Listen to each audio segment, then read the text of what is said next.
Today we're going to be removing the screen UI for the C80 models on this copier unit.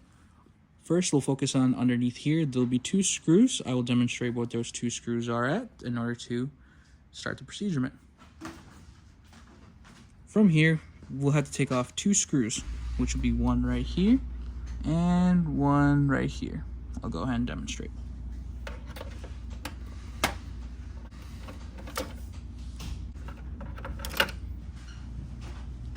Now we are going to shift our focus on here.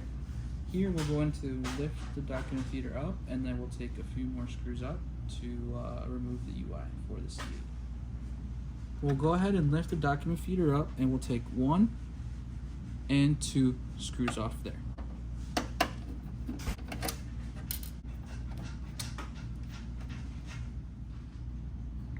Alright, so now we're going to go ahead and deinstall this part right here. Once we remove this cover here, there should be, I believe, 2 or 3 screws there. Go ahead and pinch this side here, and then you're going to go ahead and disconnect the USB. There'll be a screw here, one screw here,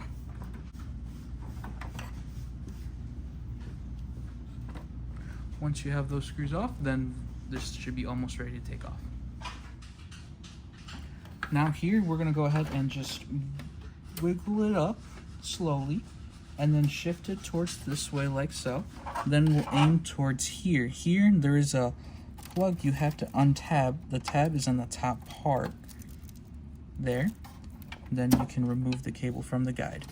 Then here is the cable for the USB port. In here, you just have to lift this little tab here, and it's gonna come out with this whole part right here. So then you're able to take off the UI unit. Now to install the UI unit, we're gonna go ahead and grab the USB cord here, and it's gonna go inside this box here.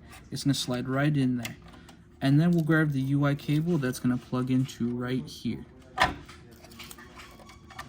Once that's plugged in, you'll just make sure it goes into its guide here, like how it was before, and then we'll go ahead and line up the UI. It should line up firmly with the holes there on top. So then we can add our screws, like so. We'll add a screw here, 2 screws here, and I'll go ahead and demonstrate.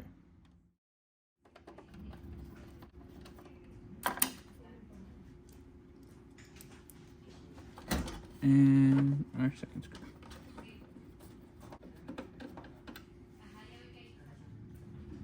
Then we'll add on our 2 screws that are going to be right here.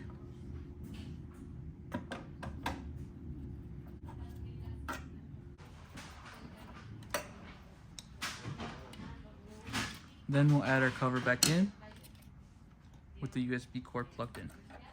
So this will plug in like this. The guides will fit right here like so.